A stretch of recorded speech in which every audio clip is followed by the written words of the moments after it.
What is up, Frog fans? Welcome to Postgame Beers, the special Thursday deep dish edition of Postgame Beers. I'm your host tonight, JD Sailors at JD Sailors, joined tonight by the Sultan of Stat, Martin Guerrero, and the producer, Ray Cartwright. What is up, fellas? So you know how you were sick last week, right? Yes. Well, since West Texas blew in this week, dude, it sent You're my allergy allergies. boy. Dude, I You're am allergy boy. big allergy boy, and God, I have been on the struggle bus all day. Bad. Dude, it's West terrible. Texas out of Dallas, Texas. Yeah, and it just really blew in for like 10 minutes. I turned around and I'm like, why the sky be orange? And then I turn around again and it's gone. It's blue again. It was the weirdest thing. Ugh, hate it. What's up, Martin? Nothing. Martin got a fresh haircut. Look at him. Yeah, he did. Yeah, that was a highlight of my day. So, boys, we just finished a weekend in Lupton last week. We had 2 against Air Force. Now we have the Thursday deep dish tonight, and we're 1 day away from 3 games against Fresno. So another weekend coming up of long drink and Chinook seeds. Are we excited? I love it. This is my favorite time of year.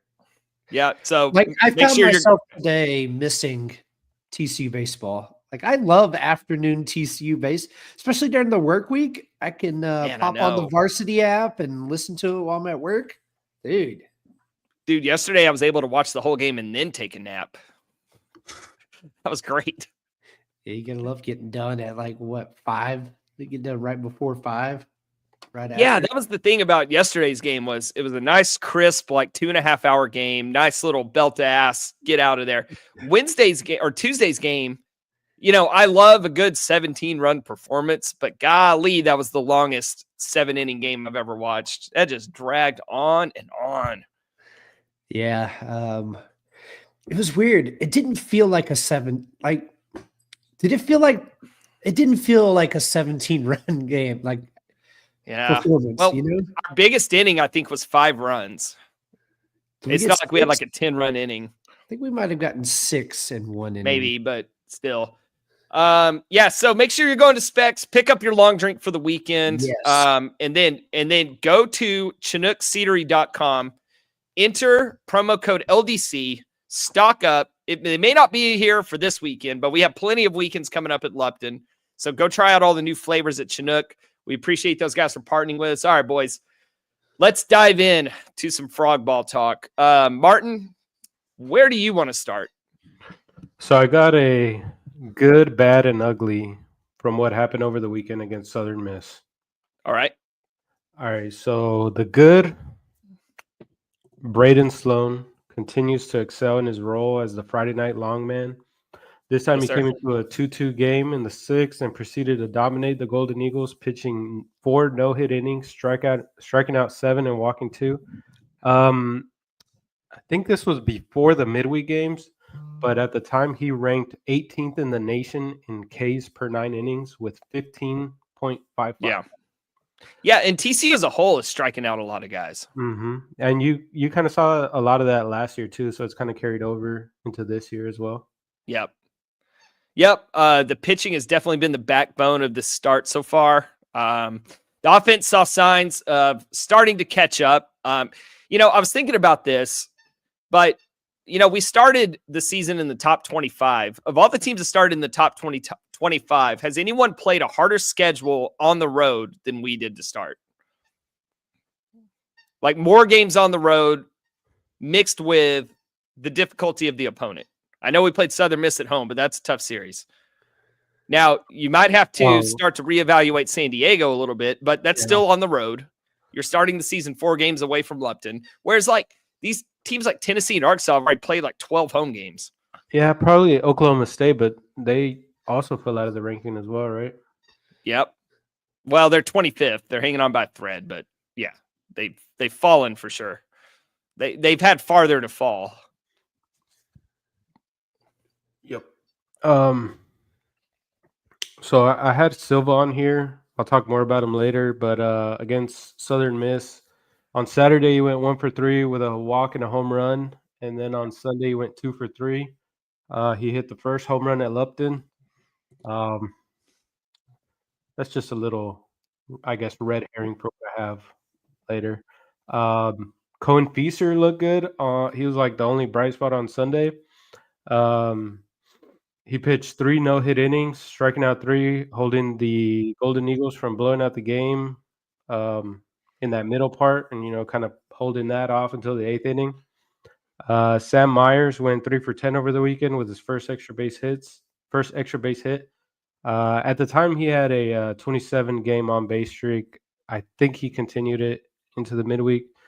Chase Brunson went 4 for 11 with 2 doubles. So that was the good. Yep. One out of 3. Are you ready for the bad? Yeah, of course. All right. So let me flip over here to my offensive chart just to get ready for this. So the bad, so Lady Luck seems to be looming over this team, at least, before the midweek games. Seemed to be kicking them while they were down. The Frogs improved on their strikeout rate over the weekend and were able to put the ball in play a lot. However, the Golden Eagles always seem to put a glove on the ball.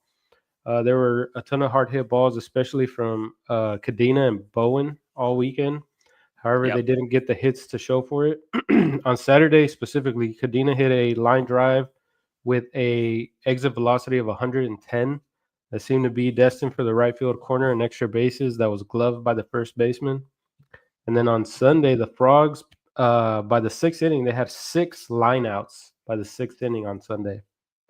Also, TCU continues to struggle against left-handed pitchers, facing 3 different left-handed pitchers Saturday and Sunday. TCU went a combined 7 for 37. That's a 189 batting average, and they were held to 1 run in 11 1/3 innings against lefties. Not good. Are you sure that's not the ugly? It's pretty ugly. You ready? You ready for the ugly? Yeah, hit me with it. All right. The hitting was probably the best thing the Frogs did on Sunday, as they committed 3 errors.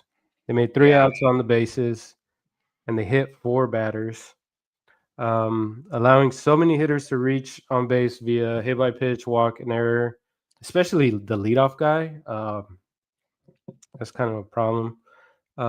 Allowed the middle of the Southern Miss order to finally feast on the TCU bullpen and score 7 runs in the last 2 innings, hitting 3 doubles in the 8th and a home run in the 9th. And then Matthew Russo, another number 19, who has killed the Frogs this year. That's a big old boy. Yeah, big boy for USM. 8 TCU pitching for lunch over the weekend, going 5 for 9 with a double, triple, and 2 home runs. He also drew 4 walks. He hit .555 with a .692 on base and a 1.556 slugging over the weekend. Is that good? No, that's ugly.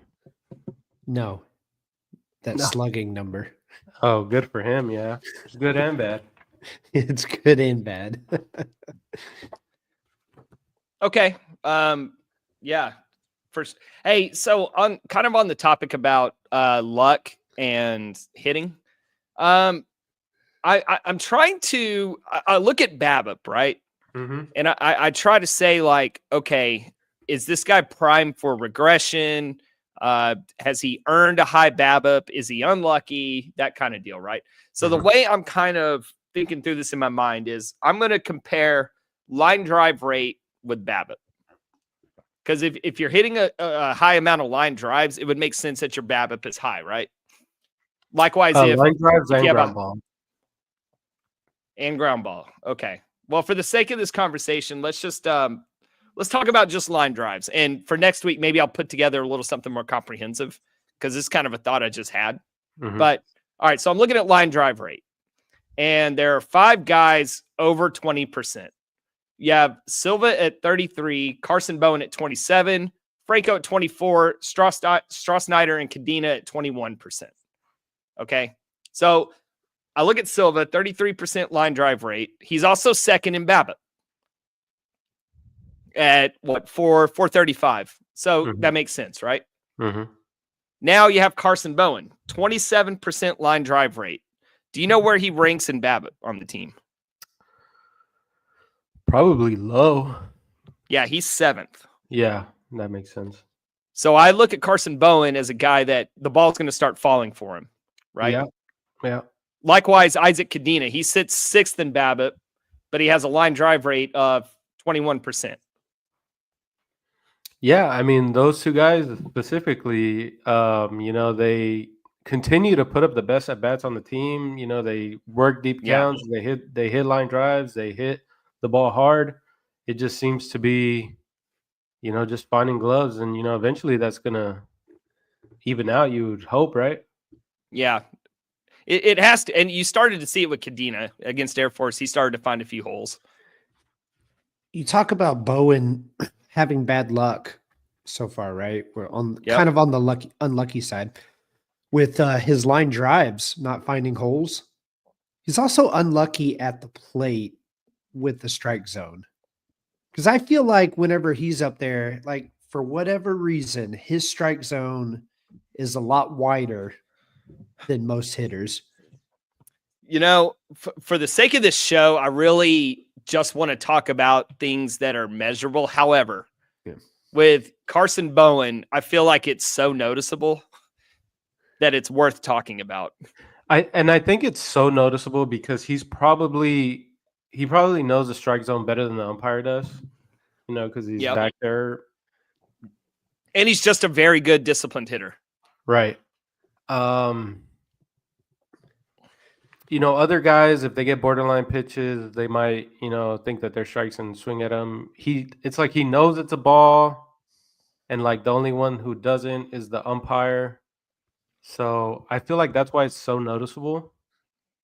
But he definitely has like very advanced approach at the plate, and man, the umpire's just gonna have to do better. But doesn't that also, I mean, he has an advanced approach, but doesn't that kind of play into his thinking? Like, man, do I have to expand my strike zone if this is what's being called against me? I would recommend that he does not do that. I think he did that last year. No, I don't recommend him to do it either. Right. But I'm saying, does that play into the thinking, whenever I mean, you're up there at the bat?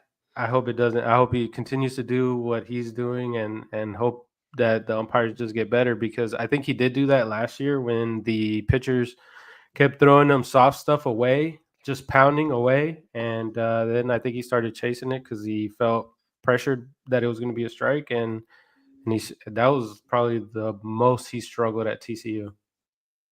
Right. I want to make a point about Noah Franco. So he started the season striking out a ton. Mm-hmm. And he has tremendous power. He swings very hard at the plate. And I think the lineup needs guys like that. I don't want 1 through 9 just, trying to punch ground balls through the hole. I want a guy up there, taking daddy hacks. But the positive thing about Noah Franco, he now leads the team in walk rate. And if you're going to be a power hitter and you're leading the team in walk rate, I mean, that's just an incredibly good sign, especially coming from a freshman. Yeah, especially once, now, especially after the midweek. So we had a couple guys who had been struggling. I think we talked about at least 2 of them last week, if not all 3. Sam Myers, Anthony Silva, and Stroh-Snyder. They were struggling a lot. They were hitting at the bottom of the order. And then with them hitting now, I think it puts pitchers into a position where they're going to have to throw Franco strikes. And when they get into that position and he does get those strikes, is he going to be able to punish them for it? He had a couple swings where I thought, okay, out of the pitcher's hand, I'm thinking this is a good pitch to hit, and he fouls them off. So I think it's a little bit of a timing issue right now with pitches to hit, but I think he's close. Yeah, once he gets it all together and we have that big home run threat, I think that'll really tie the lineup well. Yeah. All right. I'll tell you what, guys, since I work hard on these graphs, I'm going to just throw these up here, and we can just converse as needed. If you're watching on YouTube, we really appreciate it. You get the benefit of also getting to join in with these visual aids. It takes forever to share your screen on this thing. All right, so let's start. This is my offensive win percentage added per event. And in this case, it would be at bats, right? So Carson Bowen, every time he comes up to the plate, our chances of winning increase by 0.5%. Now, it doesn't sound like a lot, but when you start getting 7 or 8 guys who are, adding win probability every single at bat, you're going to win a lot of games. Before Air Force, this chart was limited to about 3 guys, I believe. I don't know. But we're starting to see some positivity from some guys like Sawyer Strasnider, Nolan Traeger, and limited at bats. That's a good conversation topic because, how do we get Nolan Traeger more at bats? We need guys who are in green on this chart getting more at bats, right?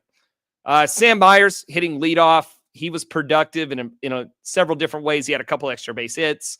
He draws a ton of walks. He finds ways on base. And then, of course, we talked about Carson Bowen. And, the one guy on here leading the way is Colton Griffin. So get well soon, Colton Griffin.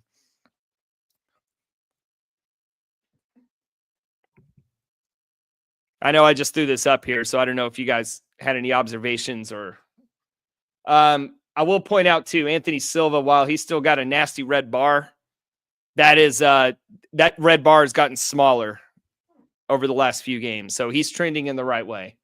Yeah, and it really shows how much, you can't really make a determination off of 1 week of games, right? So, 4 games. Right. I mean, you'll see on Twitter after every loss, freaking out or shit, even after the wins, freaking out about certain players. And, it's a 50 to 60 to 70 game season. So the reason I bring up Anthony Silva is because, now he's leading the team in hitting. Yeah. Yep. Yep. And I think when we looked at this chart last week, so right now he's sitting at negative 1.65%. This time last week, he was at negative 7%. So that shows you the kind of week he had. Yep. And it just goes to show how this is very weighted towards when you get those opportunities, right?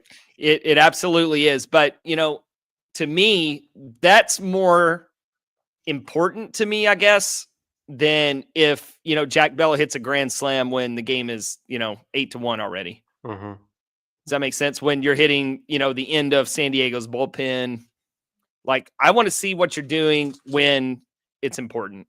Mm-hmm. The guy I feel bad for on here, we've already talked about it, though, is Isaac Cadena. Mm-hmm. He's kind of there at the top, kind of, not a large negative number, but he's hitting the ball so well, mm-hmm. and it's not working out.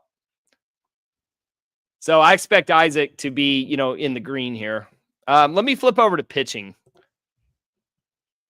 We talked about this being the backbone of the team, and you can see why. We have, how long is this going to take me to count how many guys are in green here? I mean, it's basically every guy we throw out there is contributing positively. You mentioned Braden Sloan. Mm-hmm. 1.72 per hitter faced. Okay, just think about that. If Braden Sloan pitches an inning, our chances of winning go up, 5%, 6% every inning he pitches. And I think we're about a week away from talking about how do we get Braden Sloan more innings. Yeah. I was just about to ask you all since on Monday, Garrett brought up, would you rather keep Sloan in his current role or move, find a weekend rotation spot for him? Right now, I like him in his current role. I like basically having a second starter on Friday nights. That doesn't mean changes can't happen to Sunday. Right. What I would like to see on Sunday, at least as of right now, is kind of a platoon bullpen type game where you can still start with Baumler, but maybe only let him go once through the order. Right. And then I want to see Cohen Feaster and Mason Brassfield if they're not already burned on Saturday. Mm-hmm. You know, some of these guys who aren't getting a lot of innings. Like if you can get away with Lepore, Udy, and Luis Rodriguez on Saturday, that leaves you Baumler, Brassfield, and Feaster on Sunday. Dude, that's a recipe for a lot of sweeps. That leaves you just about everyone. Like for the most part, if you're going to go Parker Sloan on Friday, right? Yeah. And you feel damn good about that. Right. And then if you can go Saturday, Lepore, Udy, Rodriguez, or, you know, any combination, right? Only two guys, right? Well, let's call it three. Let's call it three. Three. You've only burned 4 guys out of your pen. Yep. Heading into Sunday. You should be able to make a ton of hay there with matchups. Now, this is a good question. I'm going to come back to that, Ray, but Brock Jens, that's a name I don't recognize, but welcome to the show, Brock. Can Sloan pitch a Sunday inning? Okay, that's something I really haven't thought of, and I think mostly because he pitches so many pitches on Friday. Mm-hmm. But why not? Why not run him out there for an inning on Sunday? Now, I think the problem the last couple of weeks has been we haven't really been competitive. Yeah. Need to be competitive. You need to be in a game. That is an interesting. Yeah, you're not going to throw Sloan out there if you're down 7-1. But, you know, on Sunday, I think this past Sunday, it was a 4-3 game when we got late. Mm-hmm. Going into the 8th, right?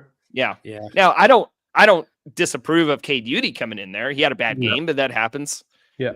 You know, what we can't have is, you know, we look at this and say, hey, pitching, good job. Now do everything. What we need is a little more balanced contribution. So I'm bringing up another chart here. Let's look at Southern Miss. Look at the offensive output let's just look at Saturday and Sunday. The offense accounted for negative 64% win percentage added on Saturday, and they were negative 28% on Sunday.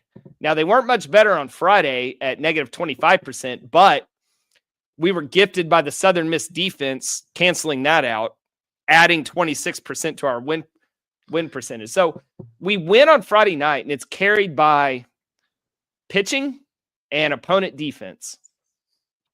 Now, we got a little help from opponent defense on Saturday, but we got nothing from the offense. You can't just lay an egg and be such a detriment to the team's winning percentage or winning probability percentage, I should say. So it really doesn't matter. Like your pitching, we can talk about pitching all day, but if we're getting nothing from our offense. I will say to the pitching, though, you know, it's been 4 straight games where they've given up a first inning run. And it's hard to just immediately start playing from behind the 8 ball.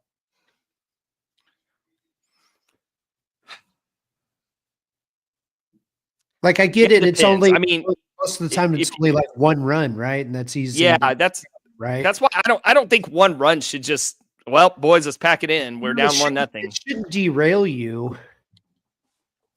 But especially if let's talk about it this way. Instead of just 1 inning, let's look at it in 3 inning segments. Okay. Like, is it 1-0 going to the 4th? Well, that's no longer on the pitching. Right. And I don't know. I think, man, I'm hard gathering my thoughts right now, but sorry about that. But, you know, it's just kind of, I was just thinking it's hard to play behind the 8 ball. Whenever. To your point, Ray, so I have this chart kind of breaking it down by inning. Yeah. And on Saturday and Sunday against Southern Miss, the first inning did kind of hurt us quite a bit. And to my point, we were also hurt by the 2nd and 3rd inning.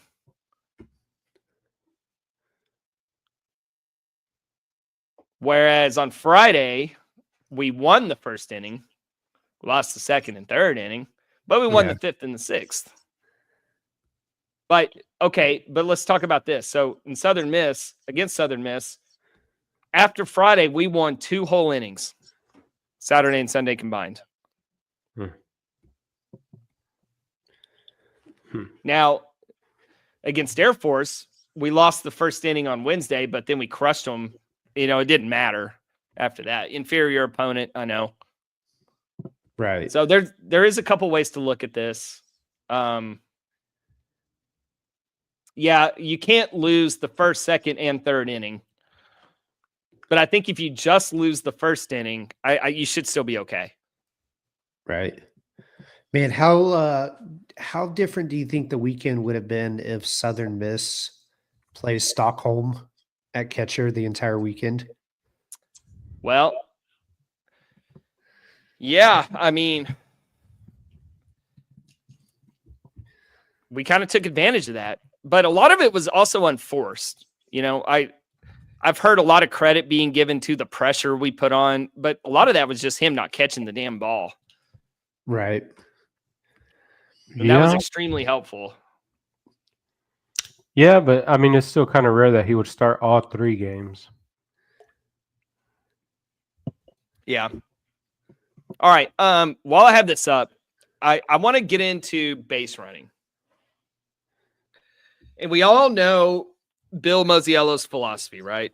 And I kind of tiptoe into this segment knowing that Bill Mosiello is 1, very popular, and 2, very intimidating, as I've found out firsthand before. But we need to talk about base running. More specifically, just stolen bases. Now, the thing with Bill Mosiello, going back to even when he was here before, was, yeah, we might get some guys thrown out, but, it's worth it. But nobody's ever measured if it's actually worth it until now. I've measured it. Would you guys like to guess if it's, quote, worth it? Let's test that hypothesis. It's worth breaking a few eggs to make an omelet. Is it? I think generally that's how the saying goes. Yeah. Well, all right. I present to you our base running win probability percentage added. All right. Now, not every game's up here because it hasn't impacted every game, but this is still, I think, 9 games where stolen bases have severely impacted the game. All right, let's start with the good. Southern Miss, Friday night. We saw the peak of what can happen under putting pressure on the defense. Okay? It added 7.5% to our win probability. Now, I'm going to ask you guys, is that worth it for minus 17% against San Diego, minus 7% against Michigan, minus 8% against Arkansas, minus 7% against Tarleton, and then on Sunday we had minus 12%. Generally, so is it worth it just sacrificing some outs on the bases because we put pressure on the defense? Generally, I do think it's worth it. I just think you got to be smarter on the base paths. Dude, this is not about decision making. This is simply, we're going to try to steal second base.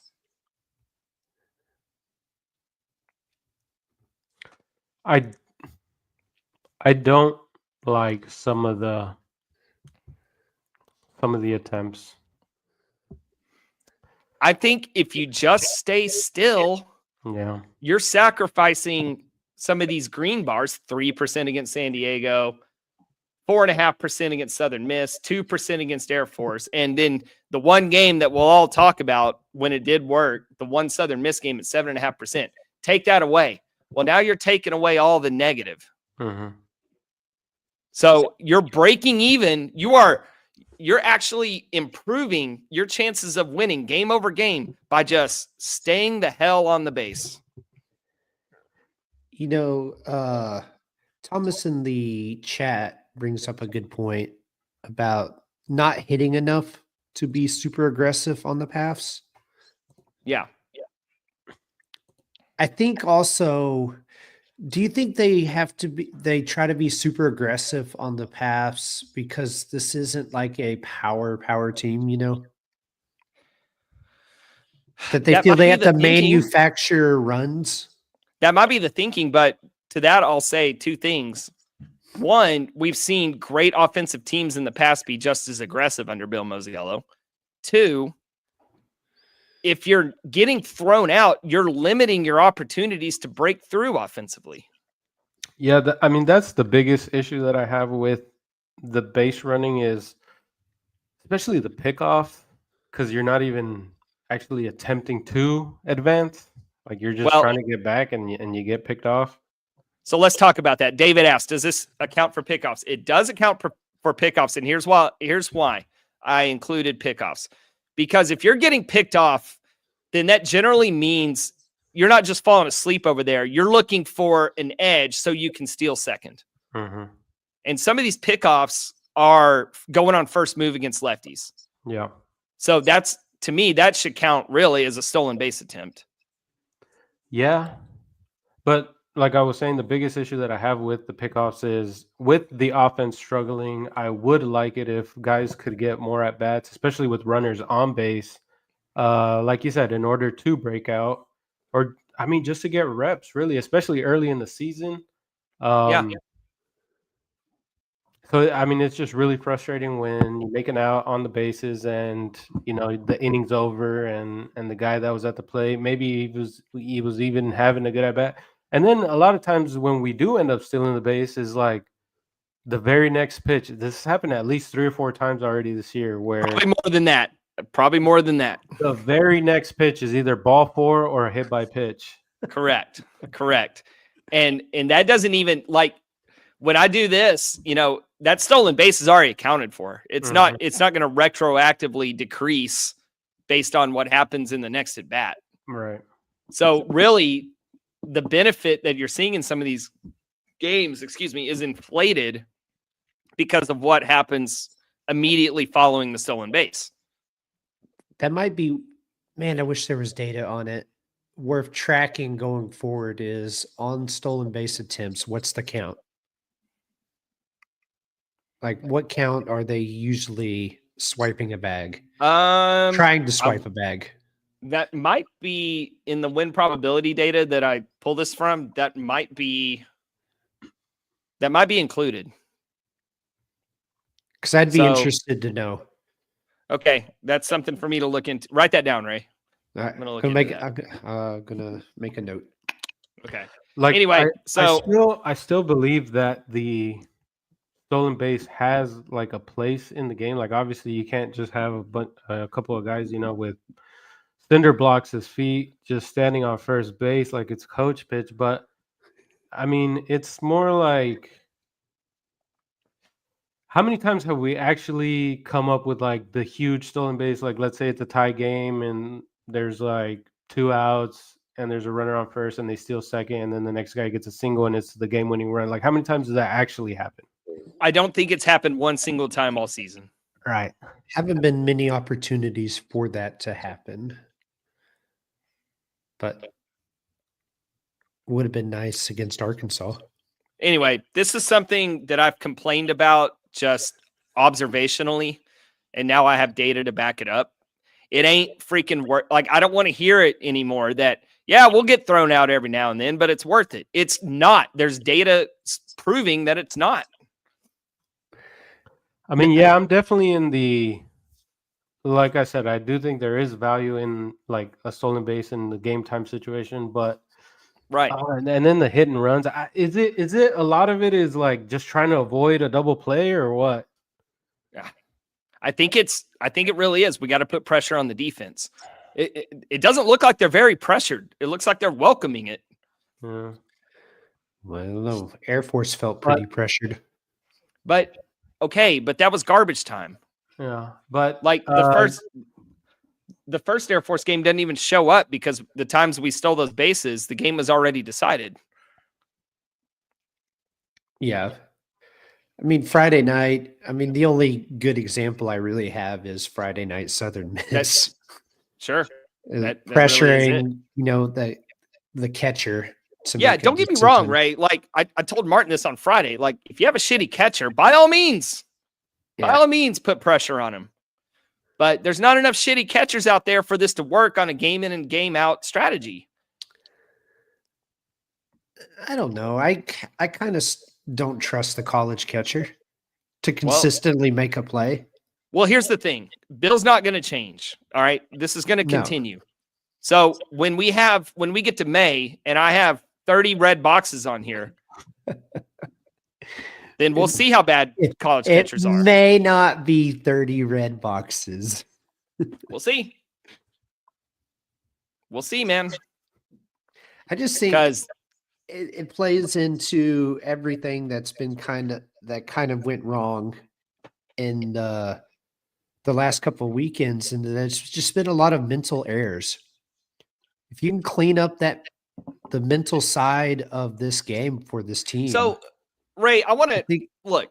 First of all, let me say, you guys did a great job Monday night recapping. I finally got around to listening today.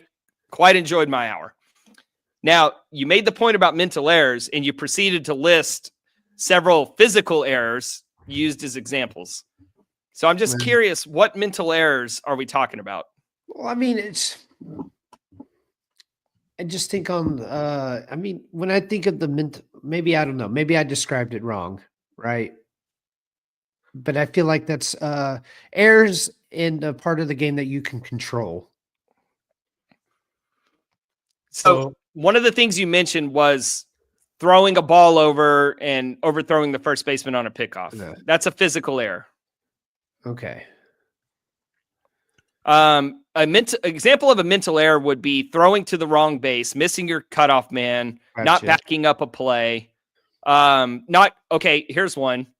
I don't remember who the pitcher was, and it doesn't really matter because it's just an example, but you know what? I was actually watching a Texas A&M game. And twice in one inning, the pitcher did not cover first base on a ground ball to first. That's a mental error. Right. So those are, I see what you're saying. Okay, let's rename it. Let's call it silly errors, whether physical or mental. Silly errors. Okay, I know I didn't get to watch the game on Saturday, but I know we had a base runner, I think, round first by too much and get back picked and thrown out. Yes. That's a silly error. Yeah. That's a silly error. About the base running specifically, I will say we've had some guys in the past who were not very good base runners their first year under Bill Mosiello. I think the guys that come to mind is like Luke Boyers. He was making a lot of silly outs on the bases like his first year, but then, by his senior year, he's like the perfect base runner. And so I do think it's a learned skill. It's going to be very noticeable right now because we have so many guys. It's Bill's first year back. We got so many freshmen. We got so many, sophomore transfers, guys who have not played under Bill, and maybe they don't know exactly what he wants just yet. But like you said, he's not going to change. So it's definitely going to be like a learning curve, learning on the job type thing. Yeah, I think of Tommy Sacco too. I just still don't know if the benefit is going to outweigh the cost. Well, because, dude, even in our best base running years, we still defended the strategy with, of course you're going to get thrown out every now and then. You got to crack some eggs to make an omelet. But, what would drive me crazy is, not to get too far into the past, but when we had good hitting teams, we'd make all these damn outs on the bases, and the next guy would hit the ball of the wall. And now it's a bases empty double instead of a run scored. Yeah. Yeah. I mean, that's when I got into a verbal altercation with Bill Mosiello mid-game when I screamed at him to stop running us out of innings. So and he did not like my feedback. He did not like my feedback. Who was the guy behind us too that didn't like that feedback either? Well, that was Schloss's last year, and I was over Schloss. And then by the end of the season, he found me and said, "I apologize. You're right. It's time for this guy to go." And then he left. Yeah. Anyway, all right. That's my rant about base running. Feels good to get that out of my system because I get so mad every single game. All right. Where do you guys want to go? That was a lot of time spent on charts. So thank you guys for the forum. I worked very hard on these charts, so it's nice to use them. Those charts look good. Yeah, thanks, man. It's very interesting. it's going to be very interesting to track, the season. It's like a very different way to look at how the games played out. And then, you look at the graphs and it's like, yeah, it did kind of feel like that. Yeah. Yeah. Well, here's an example. Sometimes I'm wrong about like what you just said. Like against Air Force, Chase Brunson's drop fly ball. I thought that was devastating. It dropped us from like 94% to 89% win probability.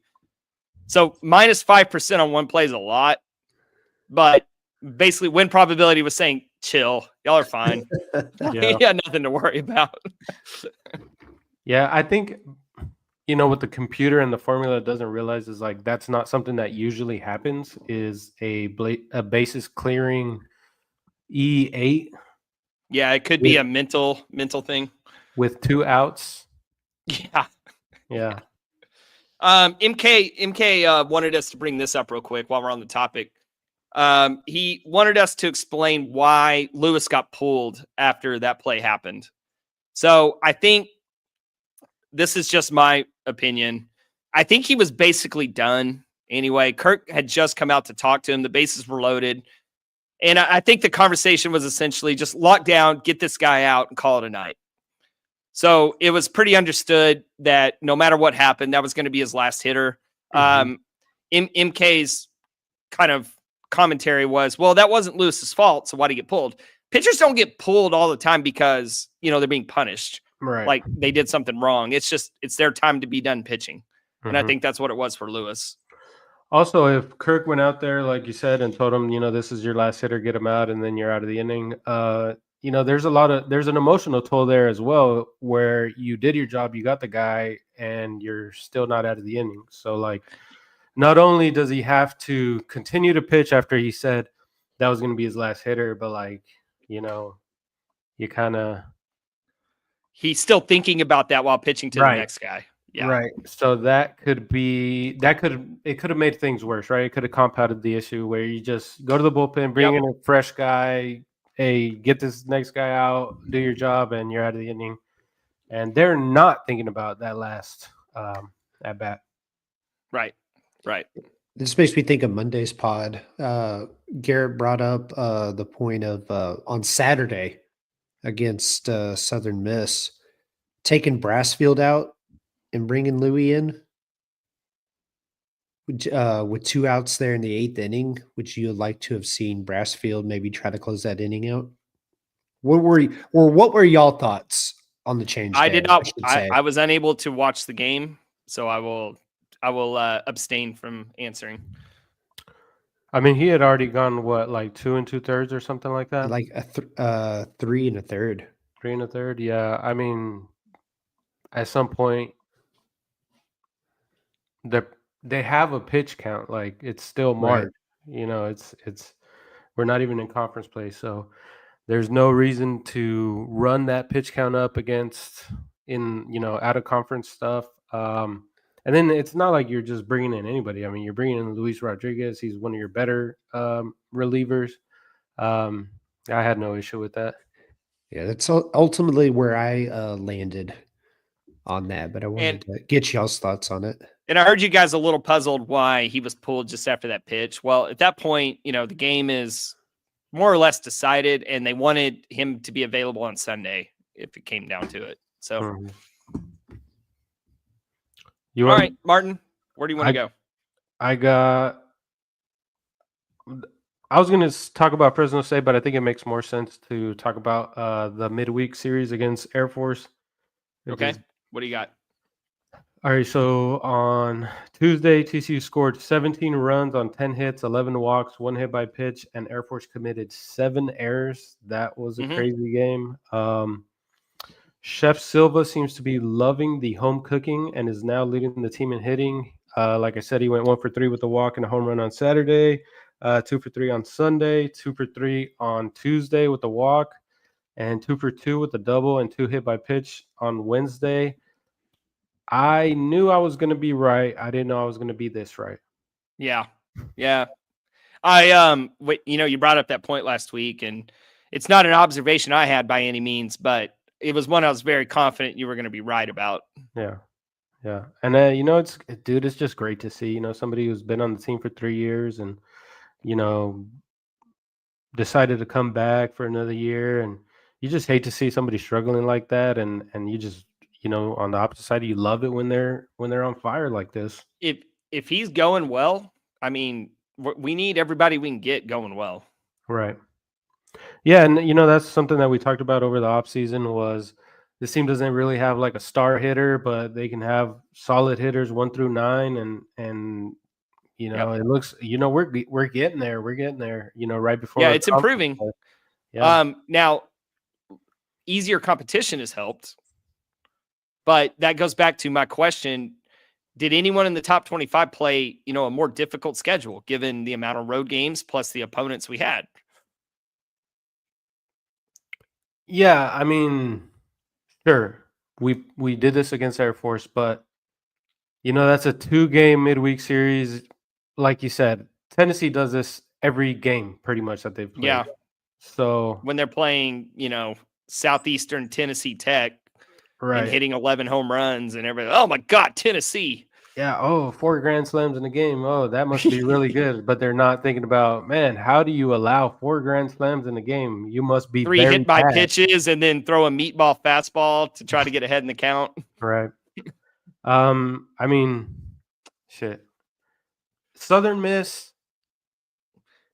Dude, I think Southern Miss is better than Arkansas. If Southern Miss played Arkansas a 3-game series on the weekend, they probably take 2 or 3. You think? With Arkansas's pitching? I think so. Nothing that happened against Southern Miss really changed where I thought this TCU team was going to end up for this season. I still believe that we can accomplish all the goals that I had for this season that would consider it to be a good year, in my opinion. What did change was I think Southern Miss is better than what I thought they were going to be. They have pretty much the tools across the board to be a very good team, especially in a G5 league, the Sun Belt. I think they could dominate that league. They have the hitting on both sides of the play, right-handed, left-handed. Their left-handed hitters killed us. And we actually held their good right-handed hitters at bay for most of the series, but they're still good hitters. Their pitching is very good. Yep. They have 2 really good weekend starters, and they can piece together something on Sunday to win a lot of games on Sunday. They have a great bullpen guy. Yeah, dude, I think they're a very good team and probably going to be the best team that we played this year. It's going to be hard for that to actualize, I guess, like in RPI and stuff like that, because Arkansas in the rest of their out-of-conference, I don't think they have a game that they can lose. So once they get into SEC play, they're going to be playing other high RPI teams. Yeah. So even when they lose, their RPI will go up, win or lose, and yeah. So it might not actualize as far as RPI. Maybe Arkansas might be the highest RPI team that we play this year, but I think in a 3-game series, I think Southern Miss could be any team that we play this year. Well, I don't know. Isn't UT Rio Grande Valley like 4th in RPI right now in the country? Something like that. Yeah, they might, like you said, they might cancel on us this time. Sam Myers is trending in the right direction. He went 6 for 18 over the weekend and the 2 midweek games, including his first extra base hits of the season, with a huge double on Sunday that got the Frogs close. Sawyer Stroh-Snyder had a huge series against Air Force. Hopefully that jump starts his season and unlocks some of that potential. He went 5 for 7 with a double and a triple. And I think he is like the only guy that's like crushing it with runners in scoring position. It's actually dude, he is a win probability percentage god. Yeah. Yeah. Like every big moment he comes through. Yeah, I mean, somebody needs to like tell him, hey man, pretend there is somebody on second base right now. Let's say the bases are empty. Runner. Yeah. Well, give him a thank God we have somebody like that. And okay, I wanted to. You reminded me of something else I observed watching the game on Wednesday. You know what I loved most about the offense is it seemed like every guy was making it an effort to go the other way. Because I think when we kind of face these soft tossing lefties, we get pull happy and we try to pull everything, which is exactly what they want you to do. Mm-hmm. And I think we might have faced like one lefty on Wednesday. However, that aside, driving the ball, Noah Franco driving the ball the other way, Stroh Snyder driving, Silva driving the ball the other way. I love that. Because if you have that mentality, when you do go up against these lefties, if you keep that approach, that's going to solve a lot of our issues that we have hitting left-handed pitching. Yep. Especially, if we got runners on base, they got to hold the runner. They got to play for the double play. That's going to open up more holes, especially on the other side. If they're going to continue to play the shift against us, especially like Cadena, if he can continue to go the other way, he's going to find some huge holes, and then that'll force the teams to stop playing the shift, and then then they can start getting pull happy again. Dude, what do you think about the 2 strike shift? And what do I think about it? Yeah. I like it when we do it. I hate it when they do it to us. Yeah, well said. All right, guys, we're at 50 minutes. Let's talk about the upcoming games real quick, and let's call it a night. All right. So Fresno State has started the year by splitting a 4-game series versus BYU at home. They won 2 out of 3 versus Cal State Fullerton. Lost a midweek at St. Mary's 3-11, and then lost 2 out of 3 to UCSB. They did play them tough all series, and they won. Oh, they lost 1 of 3 on Friday. They lost 7 to 8 on Saturday, and they won Sunday 2-1. I noticed with Fresno, they don't give up a lot of runs on Fridays. Yeah, their Friday night pitcher, he's very good. Jack Anchor, he's a 6'2" right-handed junior. So it's funny. I had Fresno State for the previews, and so I looked at pretty much how those guys were doing. Jack Anchor was like the big guy. He's the guy who started off last year very well, and then he got injured, and then he wasn't the same when he came back. So he has a 2.41 ERA in 18 and 2/3 innings with 23 strikeouts, and he's only allowed 2 walks. So that's going to be interesting to see if TCU, we love to walk, we love getting on base. We're very patient at the plate, but are we going to change, with a guy who's just going to pound the zone? He was also off to a great start last year. He had a 2.13 ERA at the end of March before suffering an injury that kept him out until May. He was not the same. So he seems to have rebounded from that injury and back to what he was before. Fresno State pitchers, their starting pitchers in particular, don't put many guys on via the walk. Like last year, they were one of the top pitching staffs as a whole in walks per 9, I believe. Their bullpen, though, on the other hand, especially like a particular 2 or 3 guys, they give up a lot of walks, but their starters do not. So that's going to be interesting. Players to watch. So Tristan Murph Gray is their third baseman. I think he was projected like a 2nd or 3rd round pick this year in the draft. He's off to a slow start, and he really struggled against UCSB this last series. He went 1 for 11. And then their other key hitter was Eddie Saldivar. He's their second baseman. So he's hitting 270 with a 400 on base and a 323 slugging. He was off to a very cold start at the beginning of the year, but he actually did very well against UCSB. He went 4 for 10 with a double. So it's like 2 guys going in different directions, and those are like their 2 key hitters. And then Jack Anchor is going to be it's going to be interesting to see how TCU does against somebody who pounds the zone like that. Is it too much to say that I expect a sweep? No. I expect a sweep as well. Okay, because I didn't look into him a ton, but what I did see, I'm saying if we're a good team, we need to find a way to sweep this series. Yeah. Not every game has to be a run roll, but yeah, we need to come away with 3 wins here. Yeah, and I think they lost a lot from last year's team that they started off really good last year, then they got really cold, and then they won the tournament and got into a regional. They actually lost quite a bit from that team from just graduations and the transfer portal. So they're kind of trying to get a lot of new guys at bats. guys that have either been in the program for a while and just didn't start, or like JUCO transfers, or just transfers in general. So they're kind of reloading, I guess, because they haven't really been very good lately. But Yeah. so the Sunday guy that actually won the game against UCSB, Aiden Cremerosa, this is actually pretty funny. So he was named Mountain West Pitcher of the Week, right? I did not know he started 2 games that week. Oh my God. That's one way to win an award. So he started the midweek game at St. Mary's, the one that they lost 3-11, and he started the Sunday game at UCSB against St. Mary's. He went 2 innings, 3 hits, 4 runs. One was unearned, or only one was earned, and he had 3 Ks. I guess they just got him out of the game because it kind of got out of hand. Sounds like he was throwing a bullpen.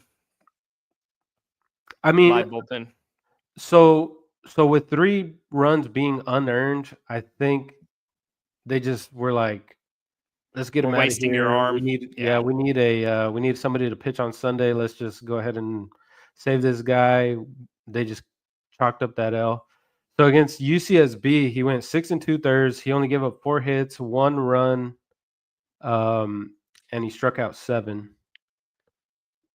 He looked very good. I watched a good portion of that game. Mm-hmm. It was on after TCU had wrapped up. He had a very loopy curve working for him. Don't love that. I wonder, after Tuesday game, he gets pulled like in the 3rd inning or something. Do you think he was like, man, I'm going to win Mountain West Pitcher of the Week this week? I think he wrote it on his board to motivate him. On his vision board. Yeah. What do you have on Texas State real quick? Oh, yeah. Texas State. So a couple of names you guys should know by now. Ryan Farber. Yeah. Leadoff hitter. Yeah, he's like third base, center field. I think he's moved to center field full time now. But so he's actually hitting better than he was last year. It's very close. Don't love it. It's very close, but right now he's hitting 356 with a 464 on base and a 489 slugging. Dude gets on base. Dude can hit, puts the ball in play. Doesn't slug for a ton, but he's a good hitter. Probably like a killer leadoff guy. Yeah. And then another guy you probably know is Chase Mora. Yep. So he is getting tired of these names, honestly. He is struggling very bad. Really? Yeah. So everybody knows his freshman year, he got pretty famous. I think he hit like 17 home runs as a freshman. He had a down sophomore year, but he was like recovering from an injury. Yeah, right now he's hitting 188 with a 250 on base and a 229 slugging. And I think, he's like starting every game. So, yeah. And then another player that I don't know if you remember this guy. I remember him because I don't know, he's very memorable. Rashawn Galloway. I think he's played no the last 2 years. I don't think so. Is he related to Randy Galloway, the former Star Telegram I don't know. columnist? I don't know, but he's like a catcher DH kind of guy. So he's interesting because when I see him play against TCU, he's got like this. He's a big dude, or he was a big dude. He was like 250, right? Ozempic? I don't know, man.